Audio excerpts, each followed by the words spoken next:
Multi-factor authentication is an easy way to enhance the security of your AWS cloud architecture with minimal work. It basically takes 2 minutes to enable a multi-factor authentication device, and that minimizes the possibility of an account being compromised by tenfolds. This video examines multi-factor authentication in AWS and how to use it to control access to different parts of your cloud architecture. Now, the term multi-factor authentication is in contrast to single-factor authentication, where you would usually use something that you already know. This is usually implemented as a password. So when you authenticate with different services in the web, for example, if you only use the password that you know, that is single-factor authentication. In multi-factor authentication, in addition to a password, something that you already know, you would also use another factor. Now, this could be something that you already have, or something that you already are, or something that is inherent to you. So usually this second factor, something that you have, is implemented as a virtual multi-factor authentication device, such as an application that you have on your phone, Google Authenticator, Auth, or something like Aegis. Or it could be a hardware key, something like a YubiKey security key that you can carry around and keep secure with yourself. Now, the third factor is usually implemented as a biometric factor, something like a fingerprint or the unique ID generated by recognizing your face. In this video, we are going to discuss multi-factor authentication, but we are going to look at the first and the second factor, something that you already know and something that you already have. So when it comes to the second factor, there are various standards out there for different devices, but the most prominent standards are FIDO U2F and OTOTP. The chances are that you might already have come across these. If you use a YubiKey, you are basically using both of these protocols at the same time probably. And when working with AWS, you are going to use both of these protocols because AWS uses FIDO U2F for console authentication and OTOTP for CLI authentication. AWS supports multi-factor authentication for IAM users and for the built-in IAM Identity Center users too as well. And it basically takes 2 minutes to enable a device in both of these scenarios. So let me just create an IAM user, a test user in this account to demonstrate this. And I'm going to attach an administrator access policy just to demonstrate that we can still restrict access based on multi-factor authentication. So in IAM, to enable multi-factor authentication for a user, we just have to go to the Security Credentials tab and then click the button Assign Multi-factor Authentication Device. And you get 3 choices. This could be the Authenticator app, so a virtual multi-factor authentication device, a security key, which could be a YubiKey, and a hardware TOTP token, so which are basically RSA tokens that used to exist a couple of years ago. I have not seen them around for the last maybe 5 years. It's possible this is still a choice for you, but in any case, I'm going to select the Authenticator app for this example, and I'm going to use the Authenticator app I have on the phone to register it as a multi-factor authentication device. Just make sure to use a meaningful name here because we are going to use the name of this device later to provide the MFA token when we generate credentials. And I'm providing 2 consecutive tokens generated by the app to complete this step. So it only took less than 2 minutes for us to enable multi-factor authentication for our IAM user. In IAM Identity Center, it is the same story. You just go to the user, go to MFA Devices tab, and then register MFA device. Here also you get 2 options, either the virtual application or a security key. I'm again going for the virtual application just to keep things simple for this step.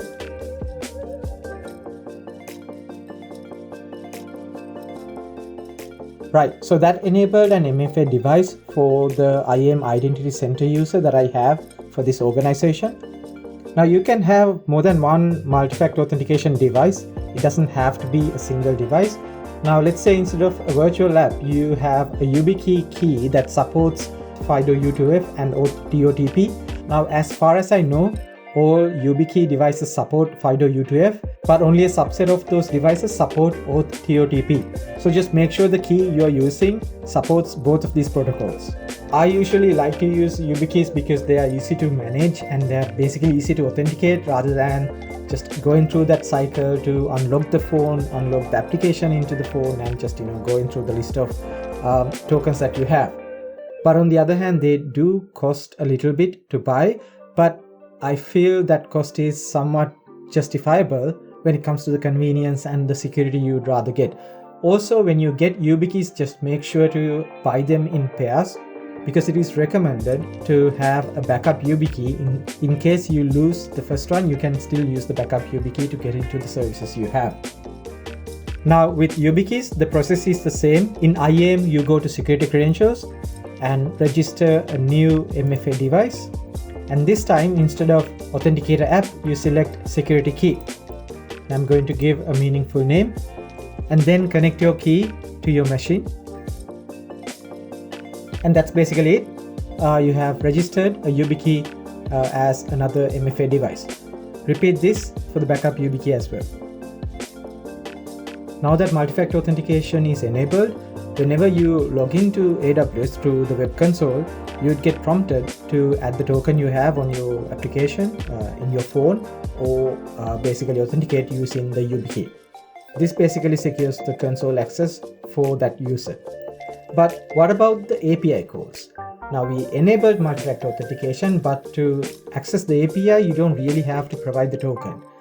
And without multi-factor authentication, you can only do a subset of API calls, even if you have access to, let's say, administrator access policy with your user.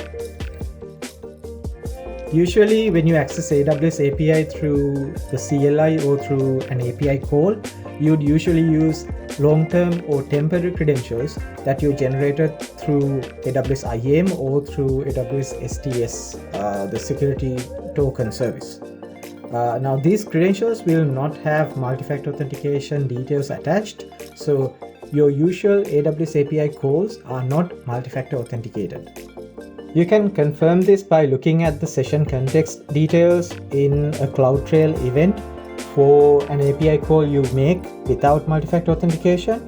Now in this case, I have created a CloudTrail trail to only log S3 data events, so I can check an S3 API call I made earlier without multi-factor authentication involved in CloudTrail. If you take a look at the session context in CloudTrail for an API call you make without multi-factor authentication, you would see that MFA authenticated field in session context is set to false. To get this to show up as true, we'd need to satisfy a few conditions.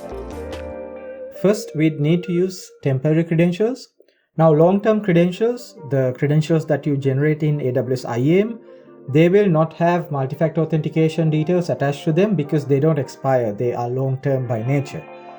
Multi-factor authentication details are attached to temporary credentials only. And the second condition here is to attach MFA details when we actually generate those temporary credentials. To do this, we can use STS get session token API operation. Now, AWS STS security token service has two API operations that support providing MFA details. Get session token is one, and the other operation is STS assume role. When you make a request to any of these operations, you can specify the MFA device ID and the token value for that device. However, for assume role, the returning response doesn't have MFA details attached to it. So we can't use that response to verify if the request was made with MFA details attached. The only option we have here is get session token. Get session token operation is usually used for this specific purpose to generate temporary credentials with MFA details attached. So based on all of this, we can write policies in AWS, could be resource or IAM policies, to limit access to certain parts of the API based on the existence of multi-factor authentication. So you can say, for example, if the request context doesn't have multi-factor authentication set to true, deny certain operations, let's say a certain area in a specific S3 bucket. Let's take a look at a sample. Now for this case, I'm going to restrict all get object operations in my S3 bucket if the session context doesn't have multi-factor authentication details. For this, I have set up this S3 bucket with a specific policy. Now the policy that I'm working here with is basically revolving around this condition called AWS multi-factor auth present. Now this is one of the two condition statements that you can use for testing multi-factor authentication details. Now this checks if MFA authenticated key in session context is set to true or false, or if it is even existing. You can also check for the age of the multi-factor authentication token and deny requests based on a certain value. Now that the bucket policy is set, I'm going to try and download this file with different types of credentials, long-term and temporary credentials, and see what the outcomes are. My first attempt is to try and access this file through long-term credentials. So for that, I'm going to go and generate long-term credentials for the IAM user. So I'm going into security credentials and creating an access key, and this is going to be command line interface, and just acknowledging that I know what I'm doing.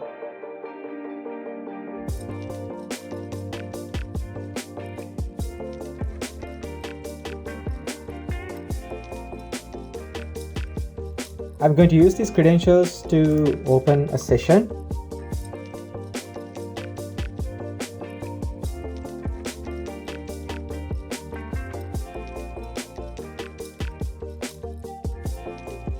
Okay, so I tried to download the file. Now, like I said, the long-term credentials don't have multi-factor authentication details attached to it, even though we authenticated with multi-factor authentication. So if we go and take a look at this in CloudTrail, we can see that there's no session context object attached to this request, and we get an access denied because the bucket policy denies anything that doesn't have multi-factor authentication. Now my next step is to try and download this file with short-term credentials generated through IAM Identity Center. Now these are the credentials you would normally generate for short-term work in the CLI through the SSO portal. So if I go to SSO portal and click on access keys, I can get the temporary credentials to use. Just going to scroll down and copy the credentials and open a new session to try and download this file with those credentials.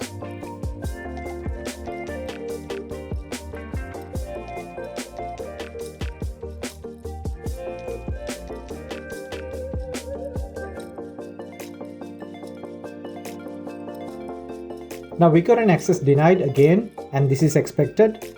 These temporary credentials are the results of an assume role operation. Like I mentioned before, even if we provided multi-factor authentication details during an assume role operation, the resulting token does not have MFA details attached. So the policy cannot verify if multi-factor authentication was used to generate these credentials. So S3 gives us access denied. We can verify this by going back to CloudTrail and checking the event for this specific key.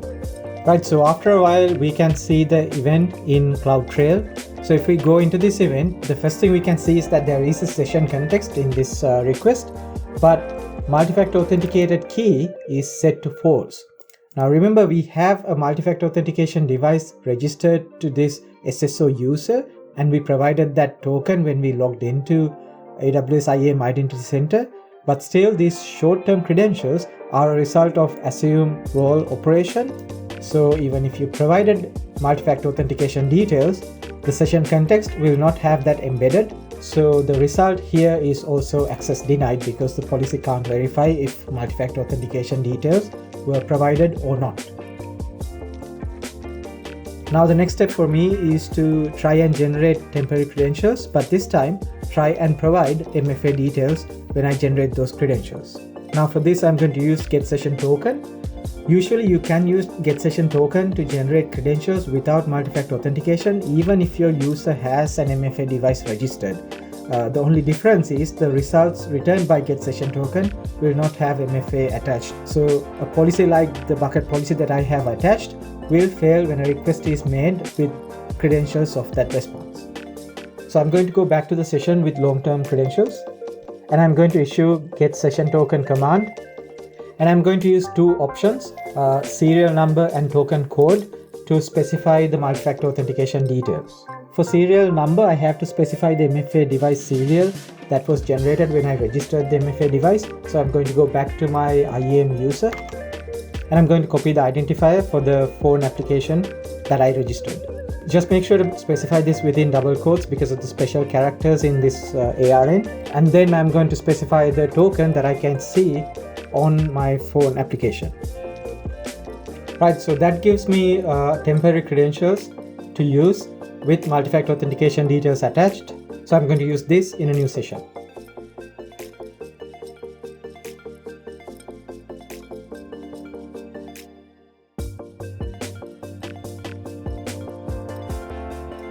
Alright, so that request was successful because we satisfied those two conditions. We used short-term credentials, and when we generate those short-term credentials, we used multi-factor authentication details. Let's go and check the CloudTrail entry for this. Alright, so after a few minutes, we can see that event appearing in CloudTrail, and if we go into this event, we can see the session context is present in this request, and also this time multi-factor authenticated is set to true, because we attached the multi-factor authentication details to the get session token request we made earlier.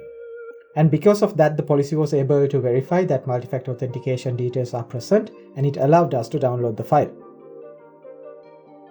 Right, bonus content time. Just to prove a point on the uniqueness of get session token, I'm going to try and download the same file, but this time with temporary credentials generated from an assume role operation that I run on the CLI itself. I have created an IAM role with administrator access and a trust relationship to my user, so I can try and assume that role. And I'm going to go back to the session with my permanent credentials and generate temporary credentials by assuming this role.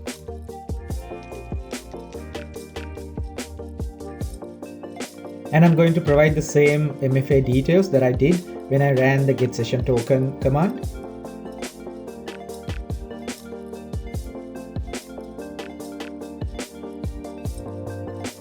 And that gives me back temporary credentials that I can use to open a new session.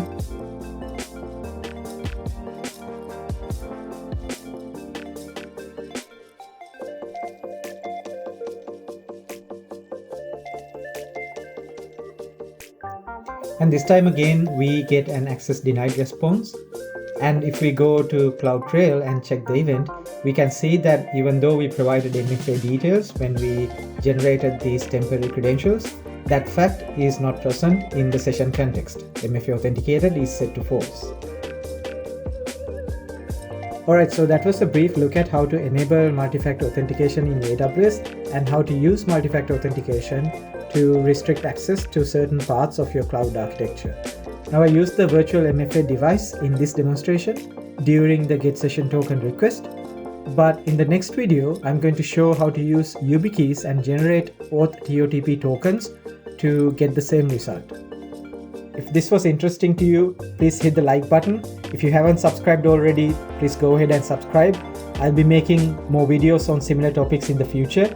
But for now, that's me. Thank you so much for watching. See you next week.